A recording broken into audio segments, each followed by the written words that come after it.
senhores cavalheiros, senhoras damas, Pac-Man Master 9 mais uma vez ainda vivo e atuante nessa conexão youtubística, senhores, no underground do YouTube Brasil. E nesse vídeo eu vou fazer uma introdução sobre civilização romana como um todo. Eu não sei, talvez esse vídeo se transforme numa série. E como esse é o primeiro, eu pretendo fazer uma espécie de introdução geral. Senhores, como um apaixonado pela história, Roma acaba sendo um centro de estudo, um foco central, principalmente para nós que somos descendentes. Roma, senhores, é a nossa grande mãe. E sabendo quem é a nossa mãe, senhores, nós saberemos quem somos. Logo de início eu quero dizer que esse é um vídeo longo e chato. Achei melhor, senhores, colocar o áudio apenas para que o foco fique no que eu estou falando. Então vocês podem minimizar e escutar como uma espécie de leitura e tal. E, senhores, eu não vou editar, eu separei as minhas notas do que eu venho estudando ultimamente. E eu acredito que para uma introdução à sociedade romana, talvez esse vídeo seja o escopo, seja o foco desse vídeo. E a introdução, como viviam os romanos, eu já disse, já coloquei aqui minha postura como pesquisador da história, senhores, de que o importante são como as pessoas comuns vivem. Eu já apontei que a coleção História da Vida Privada, senhores, como os melhores livros de história que eu li, que eu venho lendo já. E a minha pesquisa histórica, eu não acredito que datas de, senhores, grandes personalidades apenas explique o que nós somos. Eu acredito que nós precisamos saber como as pessoas tinham suas vidas cotidianas, como elas nasciam, como elas morriam, como elas comiam, vestiam, faziam sexo. E é mais ou menos através dessa linha de pesquisa que eu pretendo falar sobre Roma. Então, senhores, o Império Romano ele tem algo que o diferencia dos demais. E é o seguinte: o Império Romano ele é um império bilíngue. O Império Romano ele é dividido em duas partes, senhores. E é interessante quem não souber ainda, manter isso em mente, porque daqui para frente eu vou falar em parte oriental do Império e parte ocidental do Império. E, senhores, a parte oriental falava grego e a parte ocidental falava latim. Então, você tem um império bilíngue.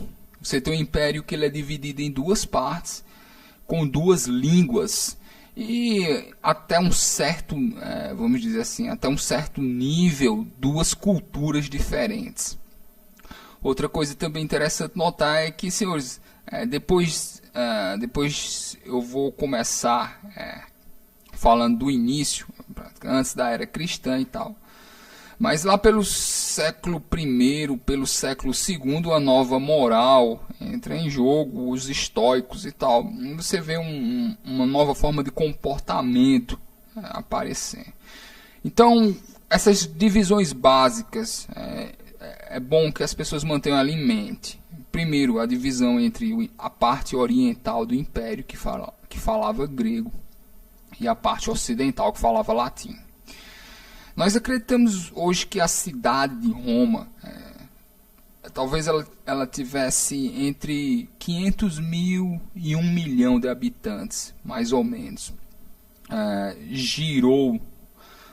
Esteve ao redor disso ao longo dos anos.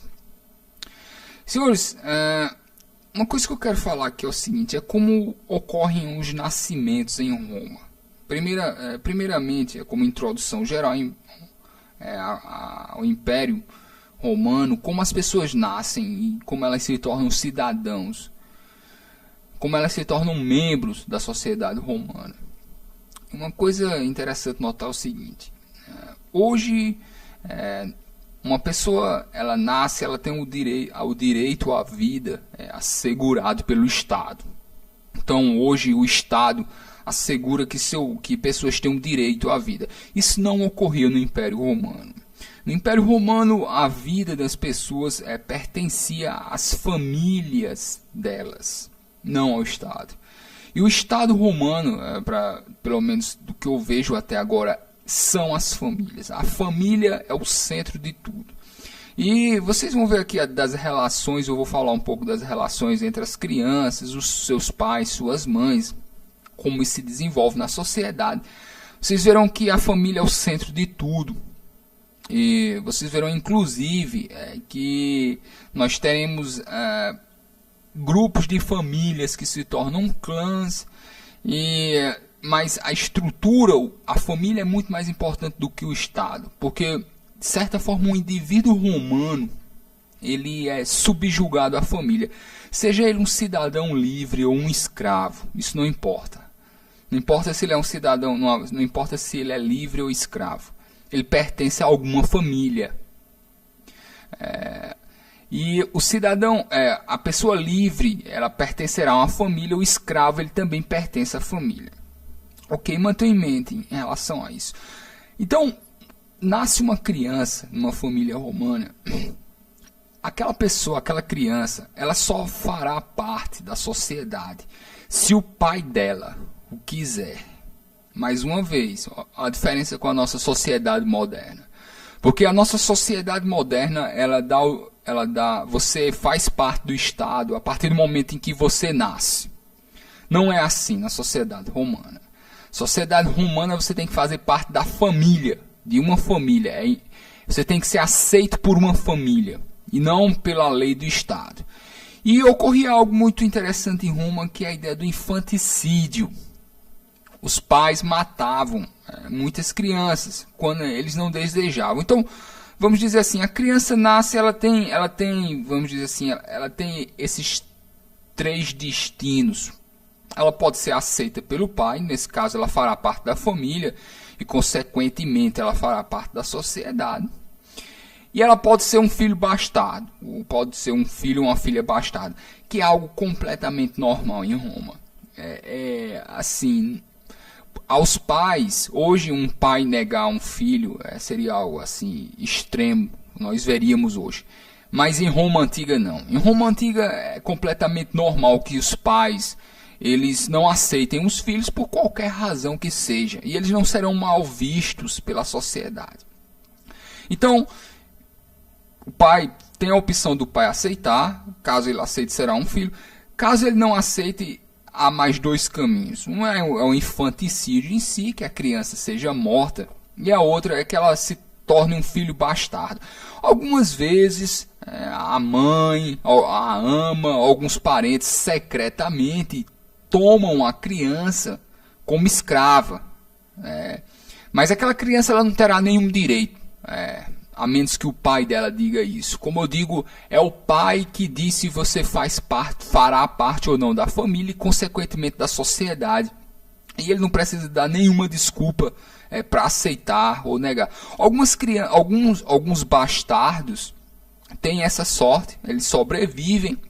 Alguns chegam a ser vendidos como escravos entre parentes para algum outro membro de uma família, e algum dia talvez eles venham a ser libertos. E aqui ocorre outra coisa muito interessante na sociedade romana, que é o seguinte: o escravo ele leva o sobrenome da família. Isso é uma coisa que poucas pessoas não entendem. Falando de Roma, dando fazendo essa introdução geral à sociedade romana, é muito importante que nós falamos o lugar dos escravos. E a escravidão em Roma ela é totalmente diferente da escravidão que nós tivemos no século XIX, aqui nas Américas, por exemplo. Em Roma, um escravo ele é membro da família. E a outra coisa muito interessante, se esse escravo vier a se libertar, ele continuará com o sobrenome da família. Então, de certa forma, mesmo que ele seja um escravo liberto, ele ainda continua fazendo parte daquela família, inclusive podendo herdar bens, propriedades inclusive chegar mesmo a ocupar algum cargo de importância no Estado. Porque, como eu digo, ele continua com o sobrenome da família. Mesmo sendo um escravo, ele é um membro da família e ele tem aquele sobrenome. Então, isso é algo interessante nas relações entre os romanos. Então, é muito comum o abandono de crianças. Outra coisa que eu notei lendo a história romana é que ocorria o abandono de crianças como forma de protesto. Algumas vezes quando um príncipe querido, quando alguém vamos dizer assim, alguma coisa dentro do Senado ocorria, crianças poderiam ser abandonadas. Isso ocorreu algumas vezes na porta das instituições como forma de protesto. Por exemplo, eu me lembro de uma vez que o Nero cometeu assassinato, quando o Nero matou a mãe. Eu me lembro que uma criança foi deixada dentro do Senado, abandonada. Essas coisas ocorriam também, como forma de protesto. Como eu digo, o abandono de crianças e o infanticídio em si, ele é completamente normal em Roma. Então, mas vamos dizer agora que a criança, o pai aceita a criança. Ou seja, a criança recebe o status de que ela faz parte daquela família. Como será a vida dessa criança? Como será a vida desse novo romano? Então, se uma família é rica, eu quero falar um pouco aqui da educação, que é o seguinte. Era raro que famílias ricas, que as mães amamentassem seus filhos. Existiam as amas de leite. E em Roma elas são chamadas de nutrizes.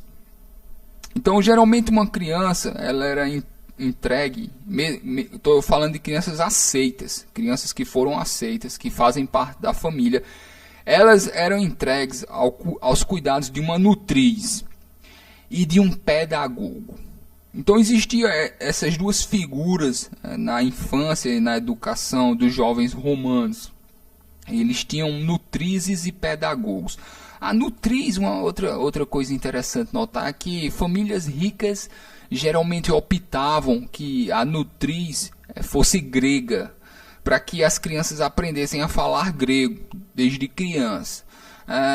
Porque, senhores, depois eu vou falar isso aqui mais à frente, mas apesar do Império ter essas duas divisões entre a parte ocidental e a parte oriental, a cultura grega sempre foi a elite, vamos dizer assim. E mesmo que você nascesse na parte ocidental, mesmo assim, se você quisesse ocupar alguma posição, seria muito provável que você tivesse que aprender grego.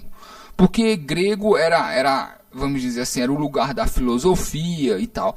Já os gregos, eles não aprendiam latim, mesmo de grandes oradores. Os gregos eles desprezavam, às vezes eles algum grego uma vez ou outra chegava a aprender o latim por causa de questões de ocupar algum cargo público, vamos dizer assim, mas não era uma questão cultural. Isso é muito interessante também. As pessoas, então eu vejo assim, pelo menos agora colocando minha visão pessoal, que a parte ocidental do Império, a parte da qual nós descendemos, nós que viemos da Península Ibérica, essa parte eu vejo assim, vamos dizer assim, um desbalanço muito grande de cultura, porque pelo menos pelo que eu estudo até agora, eu vejo que a cultura realmente estava na parte grega, que o grego era a língua, vamos dizer, que as pessoas cultas deveriam falar. E que o latim não. O latim era uma questão de Estado, era uma questão de emprego, vamos dizer assim. Era uma questão, o tipo outras pessoas que não falavam latim geralmente aprendiam para ocupar algum cargo, mas não tinha nada a ver com cultura. Cultura pertencia aos gregos. A cultura grega era, vamos dizer, era elite, os autores gregos e tal.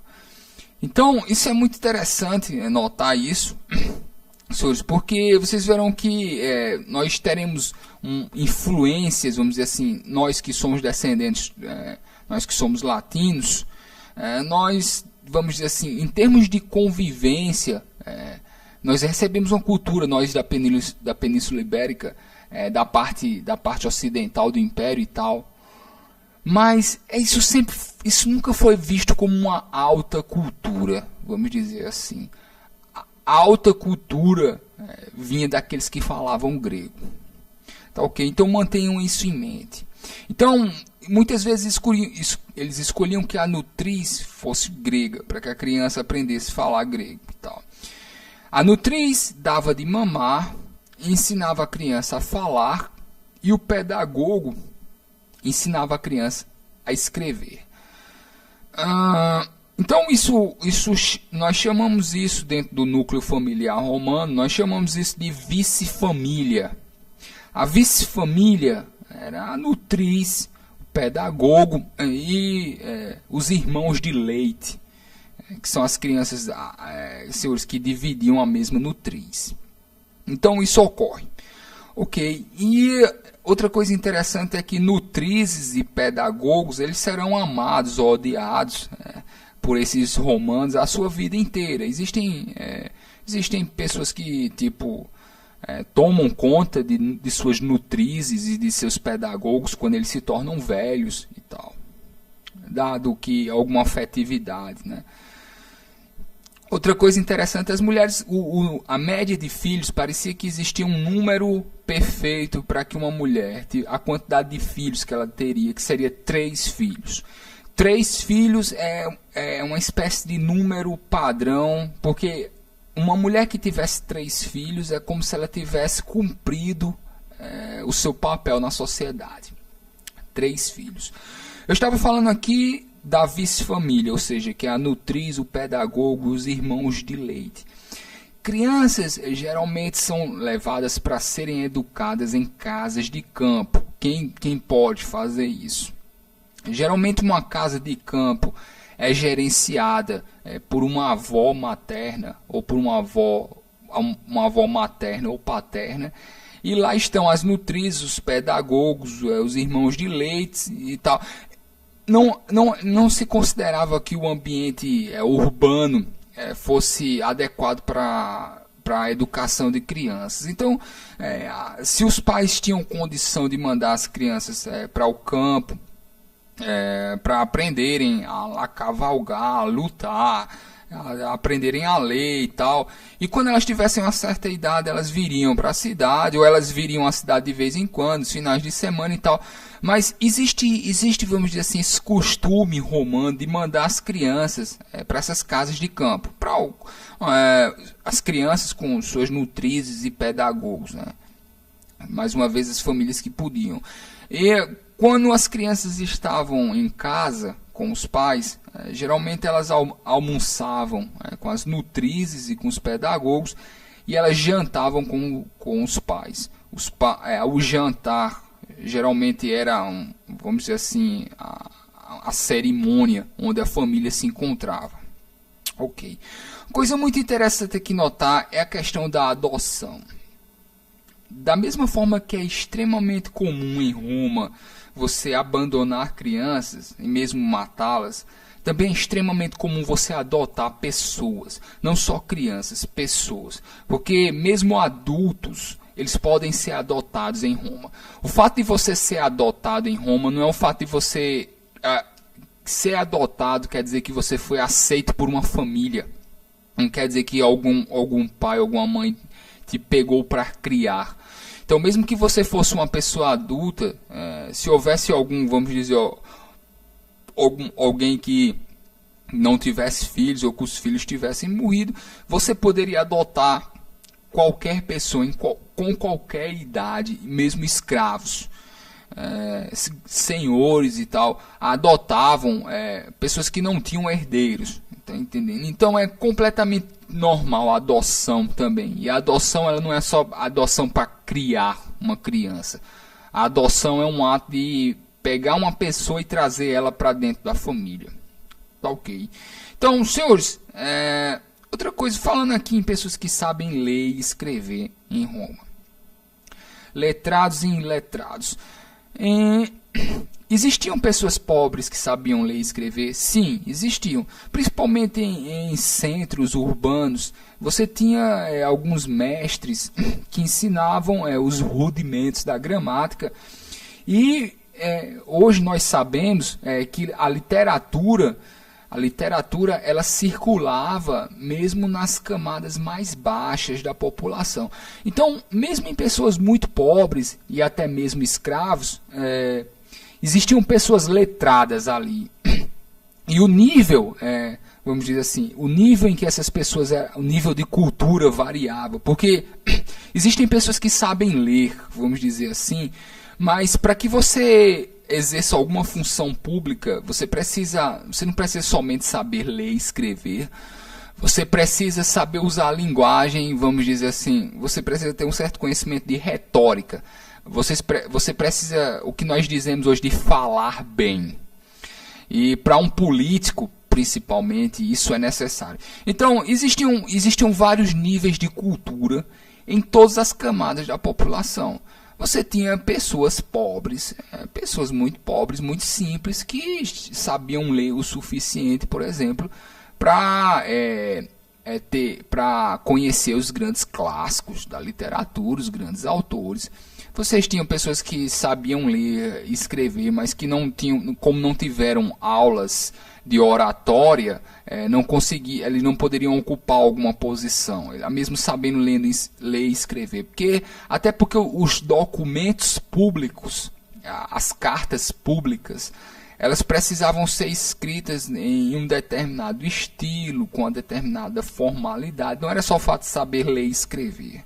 Tá ok, tá entendido isso aqui, né? Então nós temos pessoas com vários níveis de cultura em todas as camadas da população, desde aqueles que sabem apenas, desde os analfabetos. Nós temos, aliás, durante a história, nós temos muitos reis e imperadores que foram analfabetos. Nós tivemos pessoas simples que conheciam grandes autores.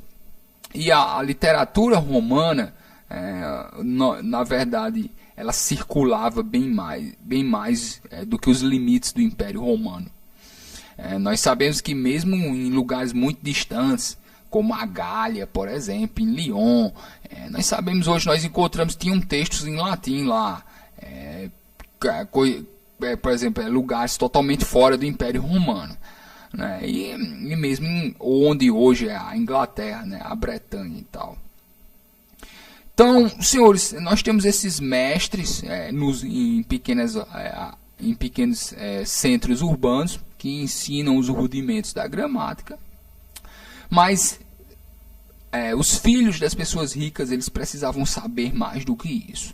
Para ter alguma função, eles precisavam conhecer algo de oratória, eles precisavam se expressar bem, eles precisavam falar bem em público. Eles precisavam deixar claro as ideias. E para construir esses discursos voltados ao público, eles teriam que conhecer de mitologia, mas como questões de estilo, vamos dizer assim, conhecer os grandes autores, os grandes oradores, porque, vamos dizer assim, para que eles falassem, para que a oratória deles fosse melhor, mas numa questão estética, vamos dizer assim. Em Roma existe muito isso de você aparecer, vamos dizer assim. Não é uma questão prática em si. Você fala bem para mostrar a sua superioridade, ou pelo menos a superioridade social da sua família. Então você aprende a se expressar bem, você conhece a mitologia, você conhece os clássicos, mas com um sentido de status social. Não é esse conhecimento científico que nós teremos posteriormente. É mais algo voltado para o público. É como se fosse, quase como se fosse um espetáculo, vamos dizer assim. E eu acredito que os discursos no Senado, os discursos na política romana, tinham muito dessa teatralidade, né? É algo para aparecer, algo estético, falar bem, falar bonito, conhecer os clássicos. Estava aí a educação, senhores. E eu quero colocar aqui agora, vamos dizer, a idade com que esses jovens romanos deixavam de ser crianças. Nós temos nós temos duas datas. Nós temos os 12 anos de idade e os 14 anos. Que é o seguinte, aos 12 anos de idade, meninos e meninas se separavam. Aos 12 anos de idade, era uma espécie de data limite para que a menina tivesse o casamento arranjado. Então, tipo, isso é quase um padrão, e para mim, isso, pelo menos pelo que eu conheço, isso durou muito tempo. Mesmo depois que o Império Romano caiu, a idade de 12 anos sempre pareceu um limite na antiguidade para deixar o casamento certo da menina. Então, aos 12 anos, a menina ela tem que ter um casamento. Ela continua vivendo com os pais, mas aos 12 anos, pelo menos por padrão, ela tem um casamento arranjado. E ela casa aos 14 anos. Aos 14 anos é uma data, vamos dizer assim, também padrão para que as meninas casem. Porque aos 14 anos de idade, ela já é uma mulher adulta. Aos 14 anos, a menina já é considerada ainda uma mulher adulta na sociedade romana. Então, aos 12 anos, escolhe o casamento, a união entre famílias. Ela continua vivendo com os pais. Aos 14 anos, ela casa. Tá ok.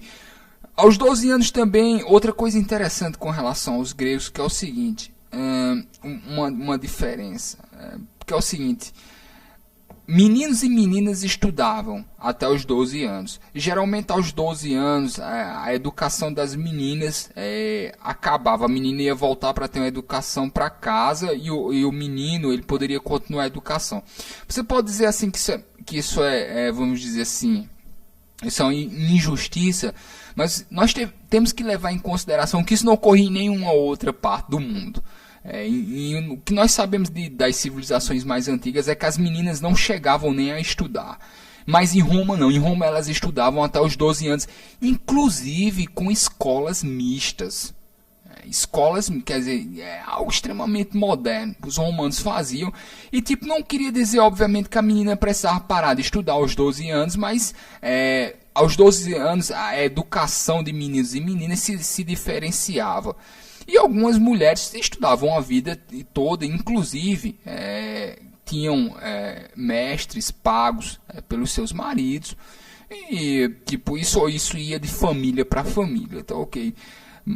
E, senhores, mais uma vez, aos 16 anos agora, eu vou colocar a data em que os meninos assumem o que nós chamamos de idade viril, em que, senhores, eles se tornam homens, vamos dizer assim, aos 16 anos.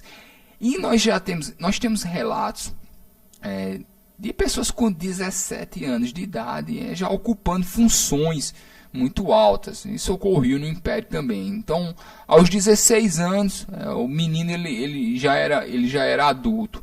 A mulher mais cedo ainda. A mulher aos 14 já era adulta. Aos 16, então isso quer dizer que tipo, nós temos relatos aí de pessoas com 17 anos já podendo mandar matar pessoas dentro da lei, da ordem do Estado. Assumindo cargos, dependendo da família, assumindo cargos muito altos mesmo, assim, mais uma vez dependendo do círculo em que essas pessoas nasceram, né? Mas aqui tem um paradoxo que é interessante. Apesar de você ter pessoas com 16 anos, homens com 16 anos, que já são considerados adultos, ao mesmo tempo ocorria algo peculiar a Roma que não tinha em nenhum outro império. Que é o seguinte, nós temos essa expressão pai de família, até hoje. Inclusive nós herdamos essa expressão dos romanos, pai de família. Um pai de família não é como nós entendemos hoje, que é uma pessoa que tem uma esposa e um filho. Pai de família em Roma era a pessoa que tomava conta da família inteira.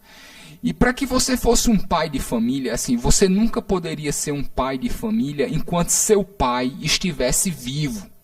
Isso é muito interessante em Roma, porque isso não existia na Grécia.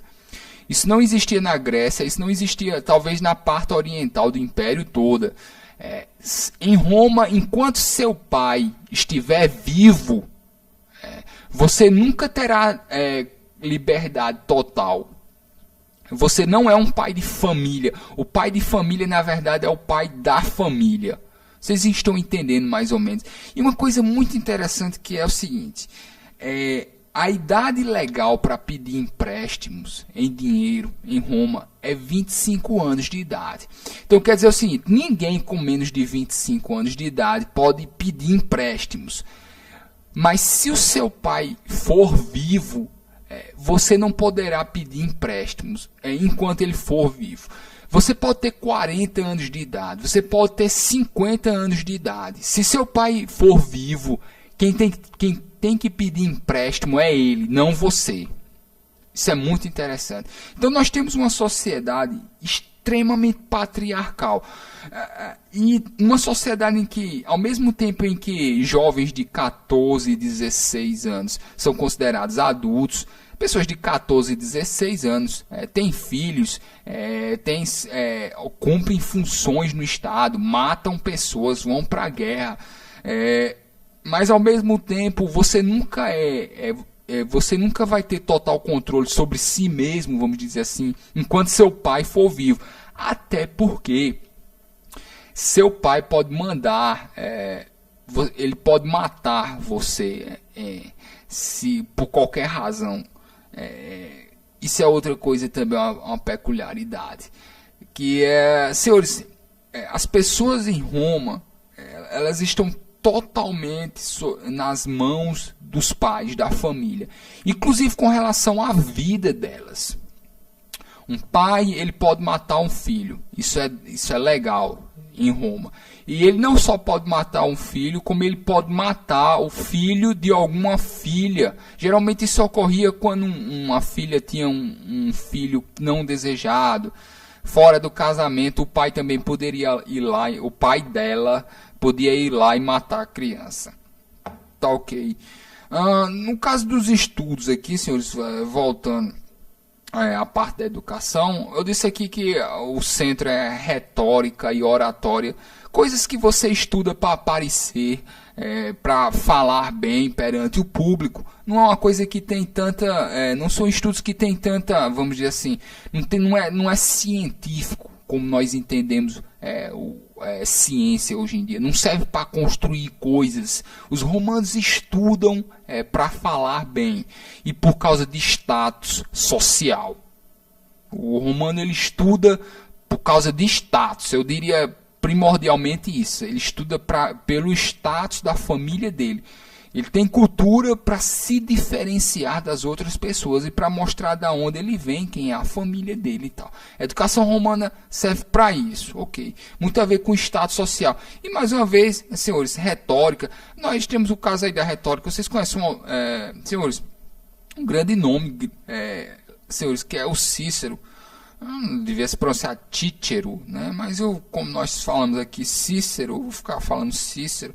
O Cícero, por exemplo, ele tinha a posição dele na política romana porque ele era um grande orador, né? E tipo assim, era um orgulho para os políticos que viviam ao redor dele ter uma pessoa como ele, porque aquilo como eu digo, você ter o dom da oratória, ser um grande mestre, senhores, dos discursos, dos diálogos, das discussões. Senhores, é tudo voltado para a palavra, e voltado para a palavra numa esfera pública, sempre relacionado ao status da família, principalmente.